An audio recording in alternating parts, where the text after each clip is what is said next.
The first time I heard Michelle's lawyer scream, it cracked through courtroom 3 like a whip. "You can't do that. You don't have the legal right," he shouted, face red, one palm smacking his briefcase. My wife sat behind him, mascara running. The marketing drone she'd moved into my house kept tugging at his collar like it was choking him. The judge didn't blink. She just looked at me and said, "Mr. Coleman has every right to protect his children." That was when I knew I wasn't leaving quietly. But it didn't start in a courtroom. It started on my porch in Odessa, Texas, with my key fob in my hand and my own security system refusing to recognize me. I'm Brady Coleman, 52, born and raised in West Texas, the kind of man who keeps jumper cables in the F-250 and says thank you to the cashier at Stripes. I weld pipelines for a living. Nothing glamorous, just steady work that pays serious money when you're good at it. 15 years of 6G certification work, API 1104 standards. The kind of precision that keeps natural gas flowing from here to Houston without blowing up half of Texas. 3 months ago, I flew to Qatar for a contract that paid extra because it was miserable. 130-degree heat, working on an LNG facility that would fund my family for the next year.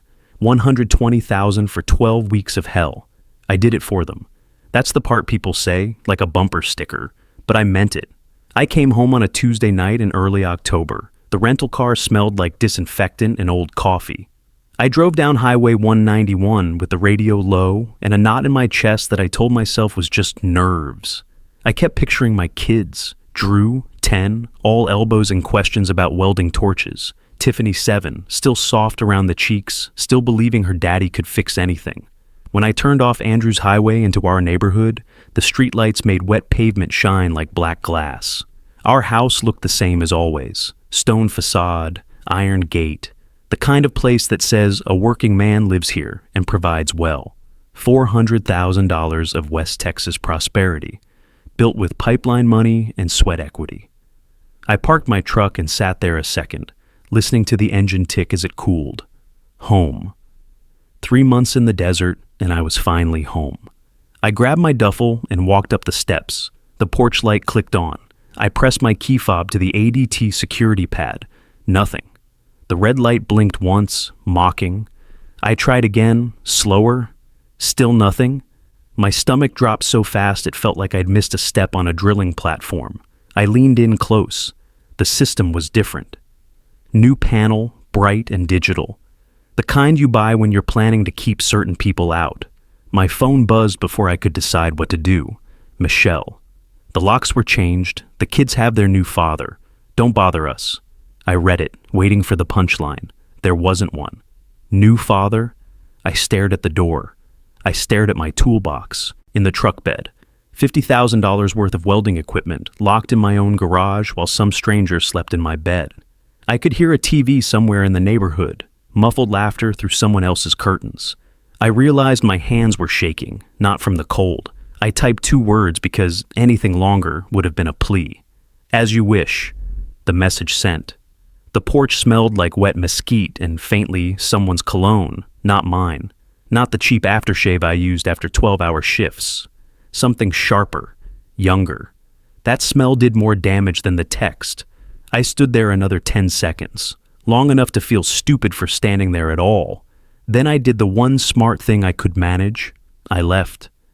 I drove to a motel off the interstate, the kind with a flickering vacancy sign and a lobby that smells like burnt coffee. The clerk barely looked up. I paid cash, took the key card, and walked into a room that hummed with an ancient air conditioner. I sat on the edge of the bed, boots still on, and let my mind run backward like it always does when I'm trying not to feel something. Michelle at 26 in First Baptist Church, sunlight through stained glass, her hand cold in mine, her whisper at the altar. We're going to be okay, Brady. My dad's voice at the reception hall. Take care of your family. Somewhere in the last decade, take care turned into be gone. Overtime, emergency calls, contracts I said yes to because the bills didn't care about feelings. I missed Drew's first Little League trophy. I missed Tiffany's kindergarten concert. I told myself I was doing the right thing, and maybe I was, right up until I wasn't. I picked up my phone and stared at it until my eyes burned. Then I made a call I'd avoided for a long time, because it felt like admitting I'd lost control. Sarah Campbell. Sarah was a local attorney, 60-something, gray hair pinned tight, voice like gravel in a cement mixer. She'd handled union contracts for years, and she didn't sugarcoat anything. When she answered, I could hear paperwork in the background, the sound of a life that still made sense. "This better not be nonsense, Brady," she said. "It's not," I said, and my voice cracked. "I'm home. The security system's been changed. Michelle texted me. Said the kids have their new father." Silence, then a sharp inhale. "Where are you?" she asked. "At a motel by I-20. "Good," she said, like she meant it. "Stay there. Do not go back to that house tonight. Don't bang on the door. Don't talk it out. You hear me?" "Yes." "Be in my office at 8, she said. "Bring your passport and anything that shows you've been providing. We're going to do this clean and legal for the kids." I swallowed. "Sarah, did you know?" "I heard rumors," she said. "Rumors aren't proof. This text is different." When we hung up, the room felt smaller. My suitcase sat untouched, still packed, like even my clothes didn't belong anywhere. 10 minutes later, my phone lit up again. Unknown number. It rang twice and stopped. No voicemail, no message, just a reminder that I wasn't the only one awake in Odessa tonight. I stared at the dark screen and felt something settle inside me. Heavy, steady, and quiet. "Okay," I said to the empty room. "As you wish." I didn't sleep so much as I faded out for an hour or two, then snapped awake like someone had slapped the back of my head. The motel room was gray with dawn. The air conditioner rattled like it was chewing gravel. My mouth tasted like pennies and old coffee. I sat up and reached for my phone, expecting stupidly some message that said, "Sorry, come home, let's talk." Instead, my screen hit me with a number that made my stomach flip. 13 missed calls, most from an unknown number, a couple from Michelle, one from a blocked caller ID, and a voicemail. I pressed play, holding the phone away from my ear like it might burn me. "This is attorney David Turner, representing Michelle Coleman." A man's voice, snapped and breathy with anger. "Your little stunt changing access codes? Listen carefully. You do not have the legal right to do what you're doing. If you interfere with my client's residence or her children, we will..." The message cut off. Either the signal dropped or he hung up mid-threat. But I heard enough. It wasn't apology. It was panic dressed up as confidence. I stared at the ceiling for a long moment, my pulse thrumming in my throat. The part that hurt the most was still the text. New father. But this felt like the first crack in whatever fantasy Michelle and her marketing manager had built while I was gone. I took a shower that did nothing but make the motel smell like wet towels.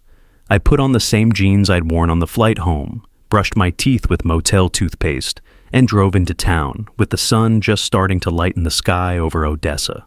Rush hour was waking up. School buses, guys in work boots crossing the street with coffee cups, a striped sign glowing like a lighthouse. Everything normal, like the world hadn't shifted under my feet last night. Sarah Campbell's office sat in an old brick building downtown, a block from a credit union, with a sign advertising auto loans in cheerful blue letters. Sarah's place looked like law offices always do, clean but tired. Frosted glass, brass handle polished by 1,000 nervous hands. I walked in at 7:58. The waiting room smelled like lemon cleaner and old paper. There were framed photos of Sarah shaking hands with local politicians and some dusty plaque from the Texas Bar Association. A big wooden clock ticked too loud. Sarah opened her door and looked me up and down. "You look like hell," she said. "I feel worse," I told her. "Good," she said. "Sit." Her office was small and jammed with file boxes. A framed photo of her with a golden retriever sat on the corner of her desk. Sarah herself looked exactly the same as she always had. Gray hair pinned back, reading glasses low on her nose, jaw set like the world had personally offended her. She slid a yellow legal pad toward herself and clicked her pen. "Start from the beginning," she said, "and don't try to be noble. Noble gets fathers separated from their kids," so I told her. The security system, the text, the smell on my porch that didn't belong to me. My two-word reply, the motel. Sarah didn't interrupt. When I finished, she took off her glasses and rubbed the bridge of her nose. "All right," she said. "First thing, you're not going back to that house alone. Second thing, you are not responding to any more calls. Third thing, She opened a file drawer and pulled out a thick folder with my name on it. My heart thumped harder just seeing it. "You remember this?" she asked. I frowned. "That's from last year." She said. "The day you came in here and said, 'Sarah, I think my wife is hiding something, and if I'm gone for work, I don't want to come home to a disaster.'" I swallowed. I tried to forget that day because it made me feel like a paranoid old man.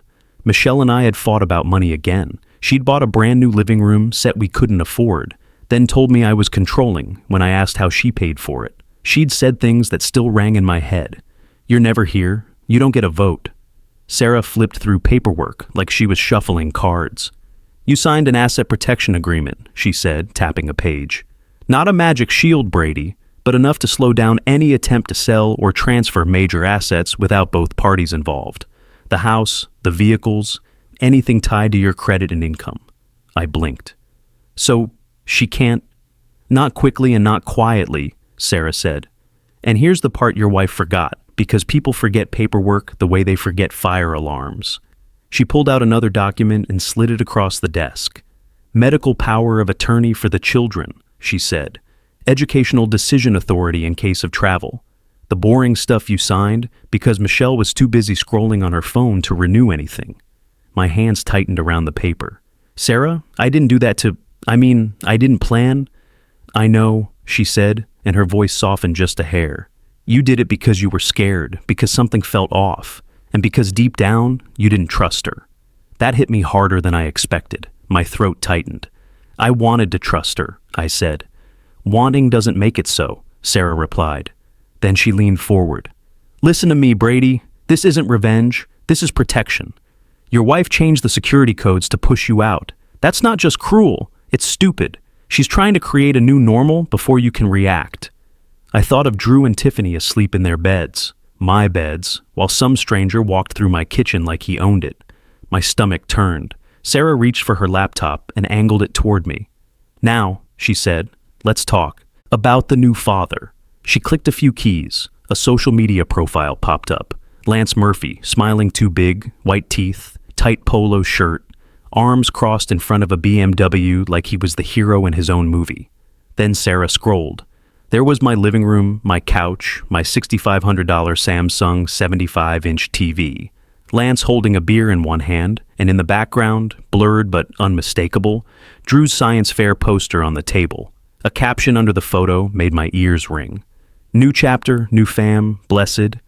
I stared at the screen until my eyes hurt. Sarah kept scrolling. Another photo. Lance at a pumpkin patch with Michelle. Michelle's hand on his chest.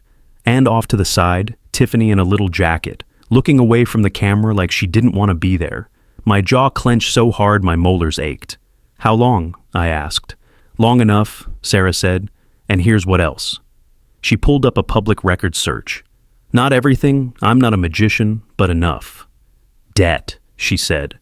"More than you'd think for a marketing manager. A misdemeanor assault charge from a bar fight 2 years back. Nothing that screams monster, but it screams trouble. The kind of trouble that likes to latch onto a woman with a house and a steady paycheck." My hands shook again, but this time it wasn't shock. It was anger, hot, clean anger. And underneath it, something worse, guilt. Because if I hadn't been gone, if I'd been home more, if I'd noticed sooner— Sarah watched my face like she could read the thoughts. "Don't," she said. "Don't what?"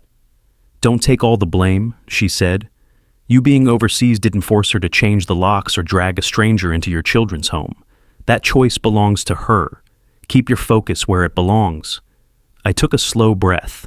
My dad's voice floated up from some old memory. Him leaning on his pickup, grease on his hands, saying it like a lesson. "Don't let anger drive the truck. You steer it." I looked at Sarah. "What do we do?" Sarah reached into a drawer and pulled out a small digital recorder, then set my phone on speaker. "We do it clean," she said, "and we do it fast." She tapped my screen. "Play that voicemail." I hit play.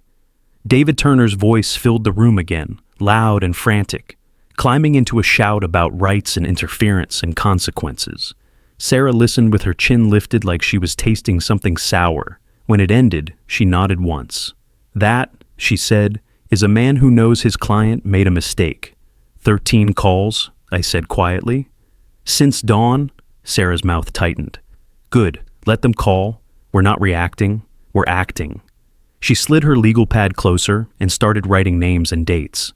I'm filing for an emergency temporary order today, she said. You're going to request a custody evaluation. It will hurt. They'll question your travel. They'll ask why you weren't home. They'll poke every bruise you've got. I swallowed. And the kids? Sarah looked me dead, the eye. We're going to make sure no one calls some marketing manager their new father and gets away with it, she said. Not in Odessa, not in any courtroom in Texas. Outside, a siren wailed faintly down the street. Someone somewhere was having a normal crisis. Mine felt like it had swallowed the whole city. Sarah capped her pen and stood. Brady, she said, softer now, you came in here because you wanted to keep your family. That door being locked doesn't mean you're locked out of your children's lives. It means the fight just moved. I nodded once, feeling that heavy, steady thing inside me settle even deeper. Okay, I said, tell me what you need. The next morning, Saturday, I kept moving because sitting still felt like drowning. I went to American Legion Post 84, the kind of place where men didn't ask questions until you were ready to answer them. It smelled like coffee that had been sitting too long, and the faint tang of old smoke soaked into wood. A couple TVs played college football. A few veterans sat in their usual chairs like they were part of the furniture. Brady Coleman, a voice called. I turned and saw Troy Anderson, a guy I'd known since high school. Gray at the temples now, belly starting to show, still wearing his Legion cap like it was glued on. I heard you were back, he said, stepping in and squeezing my shoulder. You look like you got hit by a truck. Feels like it, I said. Troy didn't push. He handed me a styrofoam cup of coffee and nodded toward a table. I sat. I stared at the black coffee like it might explain my life. After a while, I said it out loud. She changed the locks. Troy's face tightened. That's low. She told me the kids have their new father, I added, and my voice cracked on the last word. Troy let out a slow breath through his nose. People do ugly things when they think nobody's watching. I thought I was doing the right thing, I said. Working, providing. Troy leaned back, eyes tired but steady. Maybe you were, maybe you weren't, but her choices are her choices. Don't let guilt turn you into a doormat. That evening, something clicked in my head, something Sarah had said months ago when I'd installed the security cameras. Make sure you keep the login, she'd told me. Never know when you'll need it. I opened the Vivant app on my phone. My fingers hesitated like they didn't want to know. Then the screen loaded. My front porch, my driveway, time-stamped clips. I scrolled back. There was footage from last week, Michelle opening the door, Lance stepping inside with a duffel bag, grinning like a man walking into a prize. Drew trailing behind them, shoulders slumped. Tiffany standing in the doorway, thumb in her mouth. Another clip, Lance on the porch at midnight, stumbling, waving his arms, slamming the door so hard the camera shook. Another, Michelle screaming on the porch, pointing at Drew. Her face twisted with anger I'd never seen before. My stomach churned.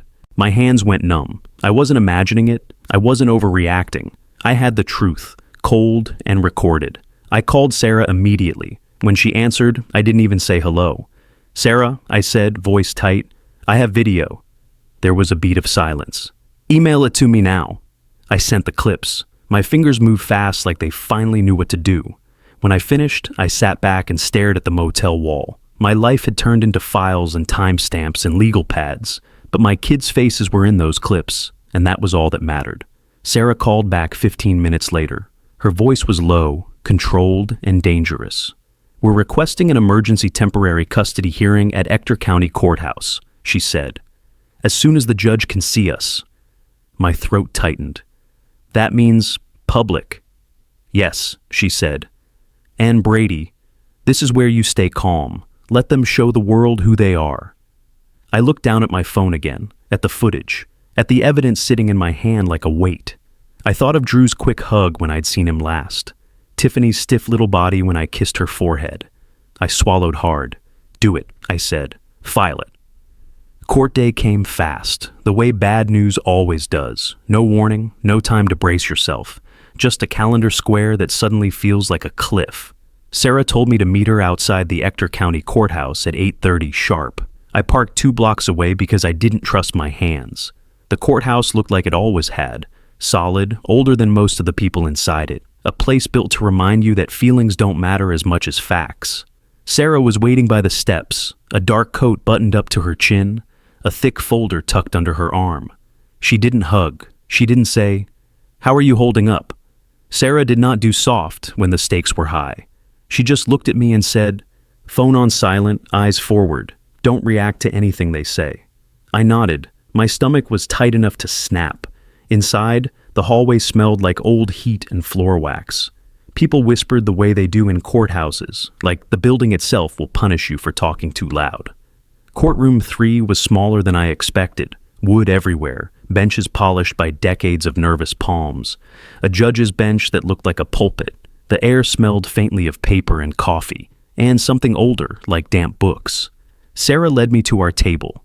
I sat, hands folded, trying to make my body look calm, even when my insides weren't. Behind us, a few people I recognized slipped into seats. Troy from the Legion gave me a small nod. From the church, an older woman, Jennifer Walsh, sat in the back row with her purse in her lap, eyes gentle but steady. It hit me then that this wasn't just a fight behind closed doors anymore. This was public. And then Michelle walked in. She wore a beige coat like she was trying to look harmless. Hair done, makeup heavier than usual. She looked straight ahead, chin up like she'd practiced. Behind her, David Turner followed. Mid-40s, sharp haircut, briefcase like a weapon. And behind them, Lance. My chest went tight. He wore a sport coat that didn't fit right, like he'd borrowed it 5 minutes ago. He scanned the room like he was looking for who was watching, and for the first time, I saw something under the swagger. Nerves. He caught my eye and smirked anyway, because men like him can't help themselves. Sarah didn't even glance at him. She opened her folder, laid out documents in neat stacks, and whispered, "Good." He showed up. "Good?" I murmured. "Men who can't stay quiet always help you," she said. The judge entered a moment later.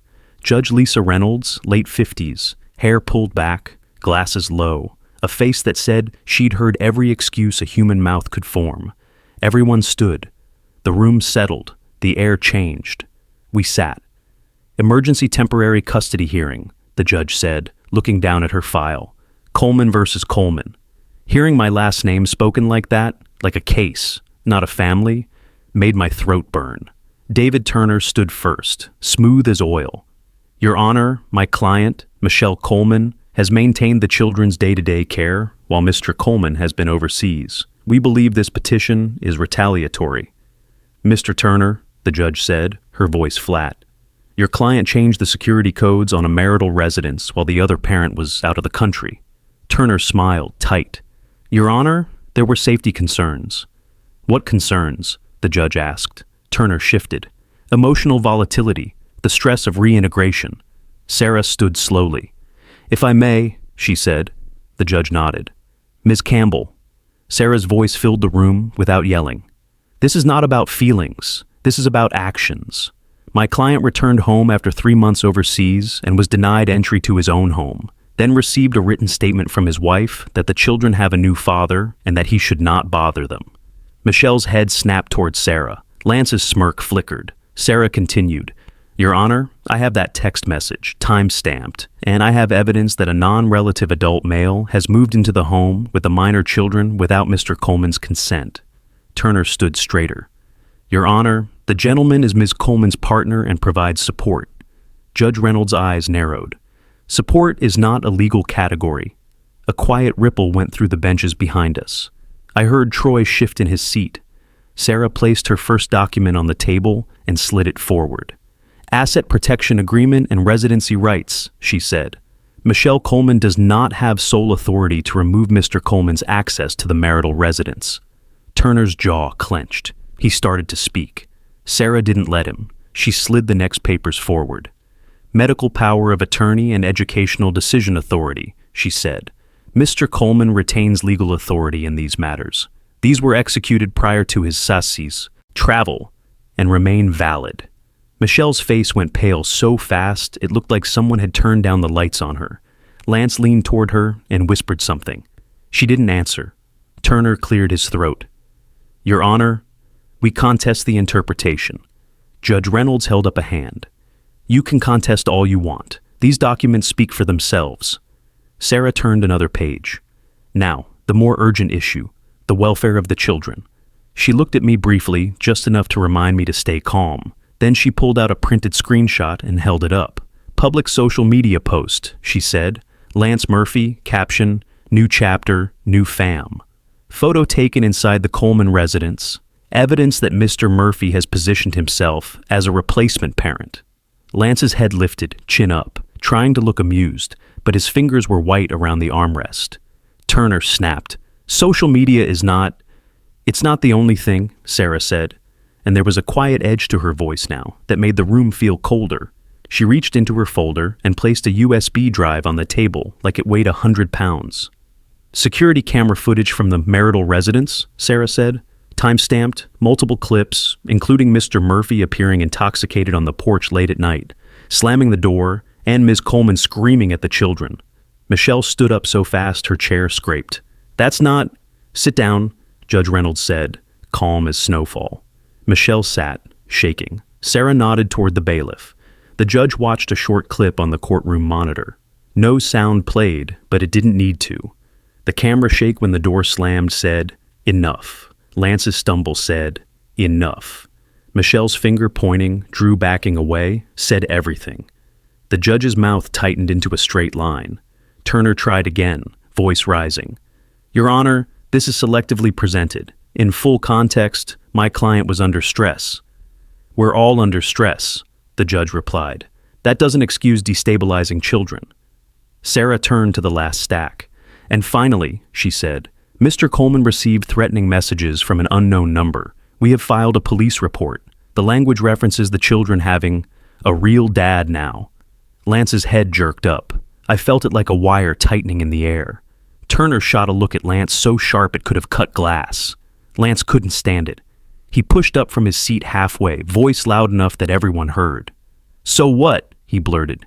He ran off overseas. Somebody had to be the man of that house. The room went dead still. Even Michelle looked like she'd been slapped. Judge Reynolds stared at Lance for a long, cold second. Sir, she said, you are not a party to this case. You will remain silent. Lance opened his mouth again, but Turner grabbed his sleeve and hissed, sit down. Lance sat, breathing hard, eyes darting like an animal that just realized the trap was already closed. Judge. Reynolds looked down at her notes, then back up at Michelle. Mrs. Coleman, she said, you changed the security codes. You introduced an unrelated adult male into your children's home. You allowed public statements framing him as a replacement parent. You have displayed volatile behavior on video. You have created instability. Michelle's lips trembled. I was lonely, she whispered, but it came out thin, like a thread breaking. The judge didn't soften. Lonely is not a legal justification. Turner tried to speak, and that's when it happened. The moment that would replay in my head later. He raised his voice, the polished lawyer mask cracking. You can't do that. You don't have the legal right, he shouted, palm smacking his briefcase like noise could change reality. Judge Reynolds didn't blink. Mr. Turner, she said, lower your voice. You're in my courtroom. Turner's face flushed. Michelle's mascara finally ran, dark tracks down her cheeks. Lance tugged at his collar like it was choking him. Judge Reynolds turned to me. Mr. Coleman, she said, based on the evidence presented, I am granting emergency temporary primary custody to you. Mrs. Coleman will have supervised visitation. Mr. Murphy will have no contact with the children pending further order. My lungs released a breath I didn't know I'd been holding. Judge Reynolds' voice stayed steady, official, final. Furthermore, Mrs. Coleman will vacate the marital residence for 30 days. Any violation will be treated seriously. Michelle made a small sound, half sob, half gasp. Sarah placed a hand lightly on my forearm, grounding me. Stay calm, she whispered. I stood when the judge rose because that's what you do. But my legs felt like they belonged to someone else. In the hallway afterward, Michelle came toward me like she'd forgotten there were other people in the world. She was crying openly now, hair coming loose, the careful image dissolving. Brady, please, she said, voice breaking. I didn't think... I looked at her, and I expected to feel victory. What I felt was a cold, steady kind of relief, like pulling my kids out of a burning house. "I'm not doing this to hurt you," I said quietly, keeping my voice low because Drew and Tiffany weren't here to hear it. "I'm doing this because you forgot who mattered." Lance hovered behind her, silent now. He wouldn't look at me. Turner stormed past us, still muttering about appeals and rights, but his words were lost in the Texas wind. Sarah leaned close to my ear. "Go," she said.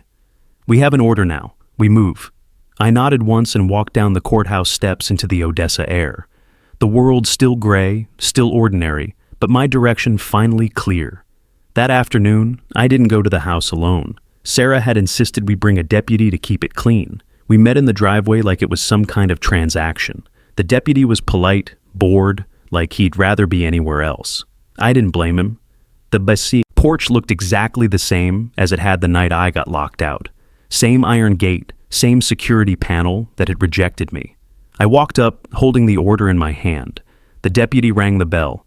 Michelle opened the door. Her eyes were swollen. She had on sweatpants and an old hoodie, not the courthouse version of herself, the real one.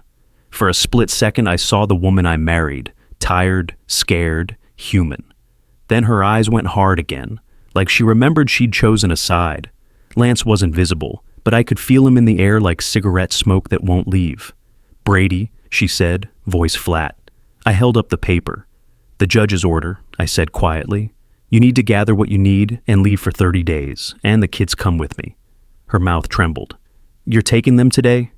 "Yes," I said. She looked past me, maybe hoping a neighbor would come out and declare her the victim. No one did. A couple curtains twitched. That was it.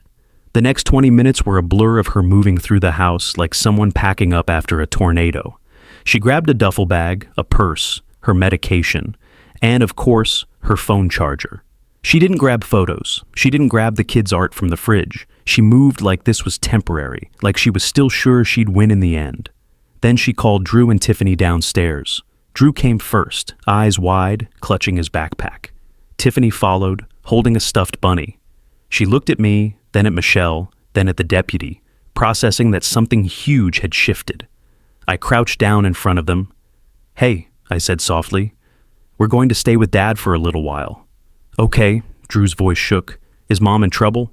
"No," I said, because the truth was too big for his shoulders to carry. "Grown-ups are sorting things out. You didn't do anything wrong." Tiffany's fingers clenched on her bunny. "Do we have to go?" My throat tightened. "Yes, sweetheart," I said. "But I'm here. I'm not leaving." Michelle stepped forward, eyes glossy. She knelt and kissed Tiffany's hair, then hugged Drew too hard, like she was trying to glue him to her ribs. "I love you," she whispered. "I love you both." Then she looked at me, and her voice sharpened again. "Don't turn them against me." I kept my face calm. "I won't," I said. "But you're not turning them against me either. You understand." Her eyes flashed. She didn't answer. Within minutes, the kids were in my truck. Tiffany in the back seat, hugging her bunny. Drew staring out the window like he was watching a movie he didn't want to see. Michelle stood in the doorway with her duffel bag, arms wrapped around herself. For a second, I thought she might say something human, something honest. Instead, she said, "This isn't over." I nodded once. "No," I said quietly. "It isn't." And then I drove away with my kids. I didn't have some perfect place waiting. I didn't have a cozy house with beds made and pancakes on the stove. But I had a key fob that worked, a temporary order that mattered, and 2 children whose world I was going to rebuild one steady day at a time. For the first time since my security system had rejected me, I felt something that wasn't just pain. I felt my grip come back,